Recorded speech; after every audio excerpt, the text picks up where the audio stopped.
Today, billions of people believe that the Bible is the Word of God. But there's one question that few ever ask. Where did the Bible actually come from? Was it truly a book sent down from heaven? Or was it written, compiled, and selected by human beings, who then decided what belongs in it and what doesn't? In this video, we'll explore the real origins of the Bible, and what you find might surprise you. The Bible was not always a single book. It's actually a collection of books written by different people at different times and compiled much later by the church. The writers of the New Testament, for example, most of them were already part of the church or were followers of Christian teachings. They didn't write as outsiders. They wrote for the church. And the Old Testament, even that wasn't officially finalized until around 100 A, during a Jewish council called the Synod of Rome, which means even after Jesus, the Old Testament wasn't officially closed yet. It was only later that the most widely accepted Hebrew version, the Masoretic text, was written in the 10th century A. What many people don't know is that the New Testament, the most central part of Christianity, wasn't finalized until 382 A. A church council took place in Rome, known as the Synod of Rome. The Pope at the time, Pope Damasus, declared which books would officially be part of the New Testament, and only then did the Bible become a complete, unified text. So essentially, the church was saying, these are the scriptures we're giving you through our authority, and we declare that this is the truth that's always been. Now here's where things get interesting. If the Bible was given to us by the church, then does that mean the church holds the authority?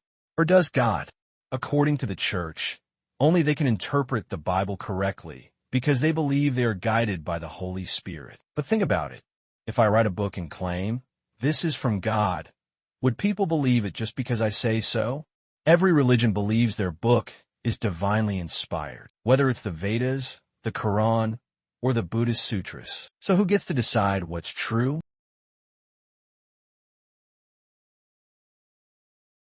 Until something is proven, belief is just an opinion. Someone might say, the day of judgment will come, and then everything will be clear. But for now, is there any proof of that day? No, just the beliefs of those who follow that idea. And those beliefs, we call them faith. So when the church says the Bible is true, you still have to ask yourself, do you believe the church has that kind of authority? Was the Bible literally dictated by God? Did he speak word for word, and the writers simply wrote it down? Or is there more to it? Personally, I believe divine inspiration doesn't mean God dictated every word. Real inspiration often isn't verbal at all. It's a feeling, like when someone suddenly feels, I love all people, or experiences a deep moment of wisdom that words can't fully express. That's what I call true divine inspiration.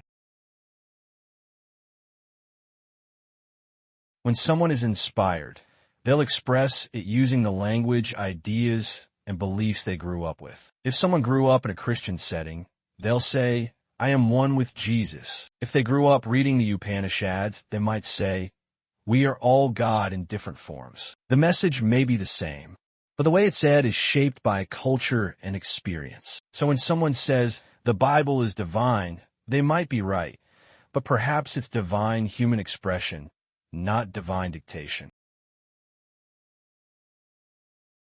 So the Bible's journey was a long historical process, written by people, decided by councils, and then declared sacred by the church. Is it truly the Word of God?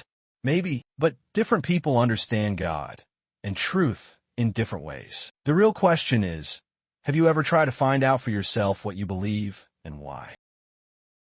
If you found this video thought-provoking, don't forget to like, share, and subscribe. More eye-opening content coming soon. See you in the next one.